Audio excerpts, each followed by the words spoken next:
ذوالحج 23 ہجری کے آخری ایام میں حضرت سیدنا عمر فاروق رضی اللہ تعالی عنہ نماز فجر کے لیے نکلے۔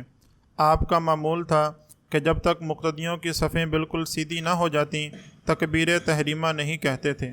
آپ نماز پڑھانے کے لیے مصلی پر کھڑے ہوئے، اچانک نمازیوں کی صفوں میں مغیرہ بن شعبہ رضی اللہ تعالی عنہ کا مجوسی غلام ابو لؤلؤ آ پہنچا۔ اس کے ہاتھ میں ایک خنجر تھا جس کے دونوں طرف دھار تھی۔ وہ نمازیوں کے بیچ سے نکلتا ہوا سیدھا امیر المؤمنین رضی اللہ تعالی عنہ کے پاس پہنچا اور خنجر کے تابڑ توڑ وار کرنے لگا۔ اس نے امیر المؤمنین پر 6 وار کیے، ایک وار آپ کے زیر ناف کیا۔ یہی وہ کاری ضرب تھی جس سے آپ رضی اللہ تعالی عنہ جانبر نہ ہو سکے اور اللہ کو پیارے ہو گئے۔ آپ کے پیچھے کلیب بن ابو الکبیر لیثی رضی اللہ تعالی عنہ نماز پڑھ رہے تھے۔ ابو لؤلؤ نے انہیں بھی خنجر مار دیا، اس طرح ان کا بھی انتقال ہو گیا۔ امیر المؤمنین کو خنجر کا زہر لگا تو آپ گر پڑے۔ اسی حالت میں دریافت فرمایا، کیا مقتدیوں میں عبد الرحمن بن عوف رضی اللہ تعالی عنہ موجود ہیں؟ پھر آپ نے حضرت عبد الرحمن بن عوف رضی اللہ تعالی عنہ کو آگے بڑھا دیا تاکہ وہ نماز پڑھائیں۔ حضرت عبد الرحمن بن عوف رضی اللہ تعالی عنہ نے لوگوں کو نماز پڑھائی اور حضرت عمر بن خطاب رضی اللہ تعالی عنہ بدستور زمین پر پڑے رہے۔ نماز کے بعد آپ رضی اللہ تعالی عنہ کو اٹھا کر گھر لایا گیا۔ آپ نے حضرت عبد الرحمن بن عوف رضی اللہ تعالی عنہ کو بلایا اور فرمایا، میں آپ کو ایک ذمہ داری دینا چاہتا ہوں۔ عبد الرحمن بن عوف رضی اللہ تعالی عنہ نے عرض کیا، میں آپ کو اللہ کی قسم دے کر پوچھتا ہوں کہ آپ مجھے خلافت قبول کرنے کا مشورہ تو نہیں دیں گے؟ امیر المؤمنین نے فرمایا، اللہ کی قسم نہیں۔ پھر عبد الرحمن بن عوف رضی اللہ تعالی عنہ نے عرض کیا، اللہ کی قسم میں تو پھر خلافت کے پیچ و خم میں کبھی نہیں پھنسوں گا۔ عمر رضی اللہ تعالی عنہ نے فرمایا، بس آپ اس سلسلے میں خاموش رہو، کسی سے کوئی بات نہ کرو یہاں تک کہ میں ان لوگوں کو خلافت کی پیشکش کروں جن سے نبی کریم صلی اللہ علیہ وسلم آخری دم تک راضی تھے۔ میرے پاس علی، عثمان اور سعد بن ابی وقاص رضی اللہ تعالی عنہ کو بلاؤ اور طلحہ رضی اللہ تعالی عنہ کا بھی انتظار کر لو۔ اگر وہ بھی آ جائیں تو ٹھیک ہے، ورنہ تم لوگ انہی میں سے کسی ایک کو اپنا خلیفہ منتخب کر لو۔ پھر آپ رضی اللہ تعالی عنہ حضرت علی بن ابو طالب رضی اللہ تعالی عنہ کی طرف متوجہ ہوئے اور فرمایا، اے علی، میں تمہیں اللہ کی قسم دیتا ہوں، اگر تم مسلمانوں کے کسی کام کے ذمہ دار بنو تو اپنے خاندان کے افراد کو دوسرے لوگوں پر ترجیح مت دینا۔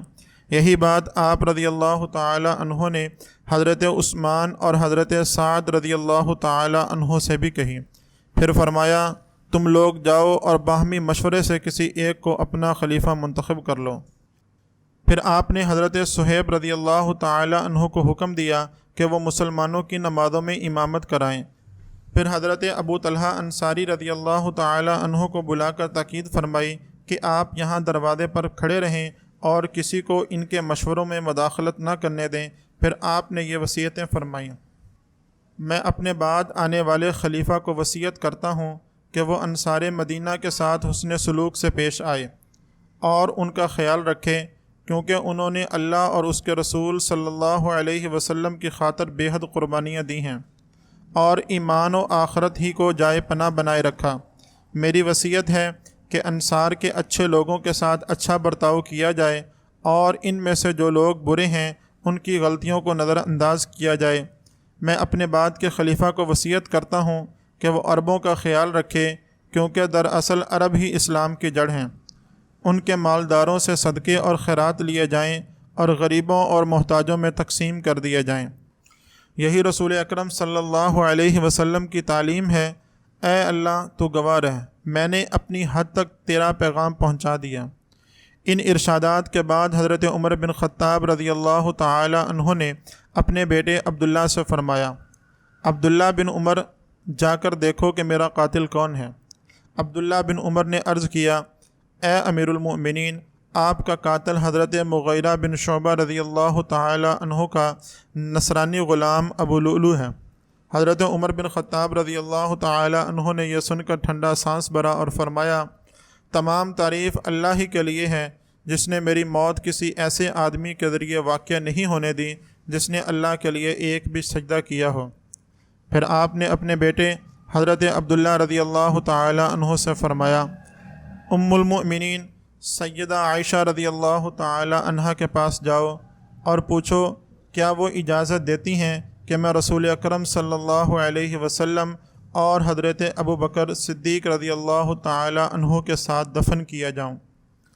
جب عبداللہ بن عمر ام المؤمنین حضرت عائشہ صدیقہ رضی اللہ تعالی عنہ کے پاس اجازت لینے کے لیے پہنچے تو وہ زور و کتار رو رہی تھیں۔ انہوں نے حضرت عبداللہ رضی اللہ تعالی عنہ کو جواب دیا، میری تمنا تھی کہ مجھے رسول اکرم صلی اللہ علیہ وسلم اور اپنے والد کی قبر کے پاس دفن کیا جائے، مگر آج میں اپنے آپ پر امیر المؤمنین کو ترجیح دوں گی۔ چنانچہ ان کی اجازت کے بعد حضرت عمر رضی اللہ تعالی عنہ رسول اکرم صلی اللہ علیہ وسلم اور حضرت ابوبکر صدیق رضی اللہ تعالی عنہ کے پہلو میں دفن کیے گئے۔